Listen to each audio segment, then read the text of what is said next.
Sir, Balochistan ने पाकिस्तान को एक झटका देते हुए खुद को आजाद देश घोषित कर दिया है और साथ ही साथ सोशल मीडिया पर एक बयान भी शेयर किया गया है जिसमें रिपब्लिक ऑफ बलूचिस्तान के नाम से स्वतंत्र देश घोषित किए जाने का दावा किया है। सर, इसका पोस्टर मेरे हाथ में, मैं अपने दर्शकों को जरूर दिखाना चाहूंगी। साफ तौर पर उन्होंने ये पोस्टर जारी किया है जिसमें क्लियरली सर लिखा है the Republic of Balochistan. Poster की सर टाइटल है और इसमें फर्स्ट लाइन क्या लिखी है sir? Balochistan has declared it independence. Sir, ये बहुत बड़ा स्टेटमेंट है सर। इससे पहले भी हालांकि ये घोषित किया जा चुका है, लेकिन इस पूरे सिनेरियो को आप कैसे देखते हैं सर?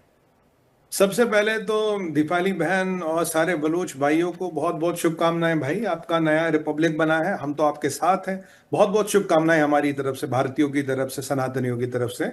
और हम तो शुरू से कह रहे हैं, खासकर मैं तो बिल्कुल क्लियर बोलता हूं, मतलब बलूचिस्तान केवल पाकिस्तान के नक्शे पे है, अलग कंट्री है। बलोच भाई अलग, खुद मुख्तार है, अलग है, कोई पाकिस्तान से लेना देना नहीं। हम तो कह रहे थे मुल्ला मुनीर की औकात नहीं, वो कोयटा जाके दिखा दे।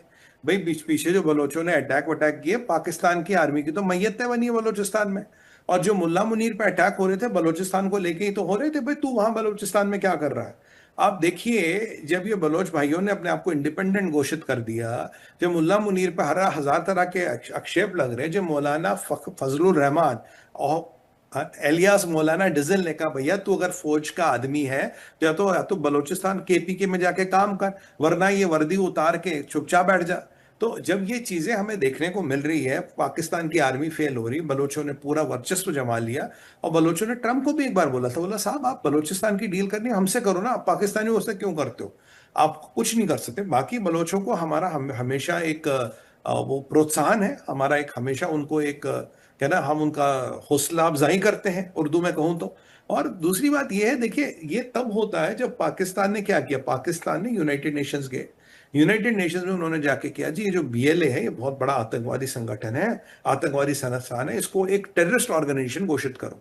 और दीपाली जी, मजे की बात यह है, पाकिस्तान को अपने सिवा कोई एक सपोर्टर नहीं मिला, तुरंत वो कॉश हो गया। अब सोचिए, दो दो थप्पड़ लगना किसी के मुंह पे। बलोचों ने इंडिपेंडेंस घोषित कर दी, हम उनको मुबारकबाद देते हैं। और यहाँ यूनाइटेड नेशंस में आप गए, जी बीएलए तो आतंकवादी संगठन है, सब हमें तंग कर रखा, हमारी फौज के लोगों को मारता। आपको तुरंत वहीं 0/सन्नाटा मिला, आपको तुरंत खारिज कर दिया गया। अगर आप इस प्रकरण को देखेंगे तो मुझे तो लगता है ये बहुत बड़ी जीत है। और मुल्ला मुनीर के लिए तो मुझे लगता है कि ये कहते हैं ना कि नेल इन द कॉफिन अंग्रेजी में, ये तो मैयत उठने जैसी बात है। और पाकिस्तान की सेना क्या कर रही है, पाकिस्तान का आईएसआई क्या कर रहा है, पाकिस्तान का शासन प्रशासन क्या कर रहा है। और बलोचिस्तान में जो भी मिनरल्स है, जो भी रिकोडेक वगैरह है, वो तो बलोच भाइयों का है। और बलोच भाइयों ने जितनी अपनी कुर्बानियां दी है, जितना उन्होंने खून बहाया है। देखिए, बलोचिस्तान के बारे में मैंने आपको बोला होगा, मैं फिर रिपीट करूंगा आज। भाइयों बहनों, बलूचिस्तान का सबसे बड़ा कब्रिस्तान 5 साल में खड़ा हुआ है। 5 साल पहले वहां कुछ नहीं था। और उस कब्रिस्तान में जो बच्चे दफन हैं, उनकी एवरेज एज 24 साल है। और वहां लोग अब भी आते, एक बड़ा बुजुर्ग व्यक्ति तो रोज झाड़ू लगाता कब्र पे, एक ही बेटा था, उसको पाकिस्तान की फौज ने मार दिया। वो बेचारा अब भी रोज कब्र पे झाड़ू लगाने आता। काफी मेरे लोग हैं बलूचिस्तान से, बहुत फैन है मेरे, बलूचिस्तान में बड़ा सपोर्ट करते। बट मैं आपको बताऊं, ये हकीकत है। जी। बलूचिस्तान में शोषण है, बलूचिस्तान में उनका मतलब दोहन हो रहा है।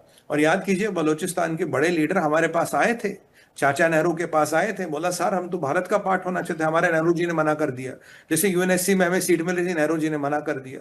इसराइल का मोसदयान आता, कहता इंदिरा जी कोयटा पे अटैक करते, ये न्यूक्लियर बम भी नहीं बना पाएंगे, हम इंदिरा जी ने मना कर दिया। अब ये क्यों मना कर दिया, ये कांग्रेस और पाकिस्तान का क्या डीएनए का मैच है, ये तो खैर कहना मुश्किल है। पर आज जो बात है, बड़ी अच्छी बात है, मैं मानता हूं एक बहुत बड़ा नींव का पत्थर है।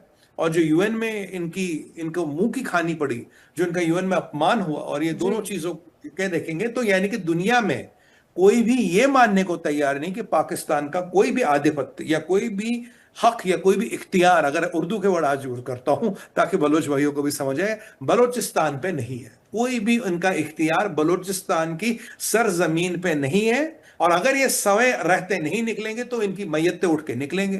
तो भैया वक्त है, पैदल निकल लो 2 टांगों पे, वरना 4 टांगों पे तो निकल ही जाओगे। ये मैं पाकिस्तान की फौज को कह रहा हूं। बाय द वे, 1 कोर है टोटल बलूचिस्तान में, 1 कोर आपकी बलूचिस्तान में, इतना बड़ा बलूचिस्तान, वहां ईरान के साथ आपकी समस्या है। अगर कल को ईरान ने इतना 19-20 कर लिया, आप कोर को ईरान बॉर्डर पे मूव करोगे, बलोच तो आपको चबा जाएंगे। तो आपकी एक कोर कब तक बलूचिस्तान को बचाएगी, कहां तक बलूचिस्तान को बचाएगी, सवाल ये है। ये इन्हें सवाल देना चाहिए। और मुझे लगता है कि सीरियस इंट्रोस्पेक्टिव का टाइम आ गया है, और हम तो मुबारकबाद देते हैं, हम तो हौसला अफजाई करते हैं। आपने बड़े हक की लड़ाई लड़ी है, और कहीं ना कहीं इस हक की लड़ाई में हम आपके साथ हैं। हम जानते हैं आपका शोषण हुआ है, आपका दोहन हुआ, आपके साथ बहुत उत्पीड़नाएं हुई हैं, और आपको पाकिस्तान की फौज ने हर तरह की यातना दी है, हर तरह का जुल्म पाकिस्तान की फौज ने आप पे किया, और आपका यह हक बनता है। अब देखिए ना, लास्ट टाइम बलोचिस्तान की महिलाएं आई इस्लामाबाद प्रोटेस्ट करने, आपको पता उनको क्या कहा गया? जी। उनको कहा गया यहां से निकलो, मेहरांग बलोच आई थी तब, नहीं तो तेरा यही बलात्कार करवाऊंगा। ये पाकिस्तान की आर्मी ने कहा। ये जो बलात्कारी आर्मी ना, जैसे बांग्लादेश में लाखों बलात्कार किए थे, वही बलात्कारी आर्मी ने, उन्होंने कहा था यही बलात्कार करेंगे तुम सबका, नहीं तो निकलो। उन्होंने कहा था हमें बलोचिस्तान पहुंचने दो, ये जो तुमने आज हमें कहा, इसकी गूंज तुम्हें सालों तक सुनाई देगी। और मैं मानता हूं मेहरांग बलोच ने जो स्टेटमेंट दिया, वाकई उसकी गूंज पाकिस्तान की फौज को सालों बाद भी सुनाई दे रही है, सालों तक सुनाई दे रही है। और इतनी बदतमीज, अहमक और निकम्मी और घटिया है ये पाकिस्तान की फौज। कोई महिलाओं से ऐसे बात करता है कि अपने देश की महिलाओं से, उसकी देश की सॉवरन अपने देश की महिलाओं से जो प्रोटेस्ट करने आई है, पीसफुल प्रोटेस्ट करने हैं, कह रहा आप तुम्हारा बलात्कार यही कर देंगे। और मतलब पता नहीं अब मैं क्या बोलूं नेशनल टीवी पे, मतलब वीडियो बना देंगे, वट एवर आप बाकी आप समझ सकते हो। मतलब अश्लीलता की पराकाष्ठा, और ऐसे लोगों के साथ यही होना चाहिए। और मैं मानता हूं कि मुल्ला मुनीर को तो अब भी 2 टांगों पे निकलना चाहिए, नहीं तो 4 कंधों की भारी बहुत जल्दी आने वाली है। जी।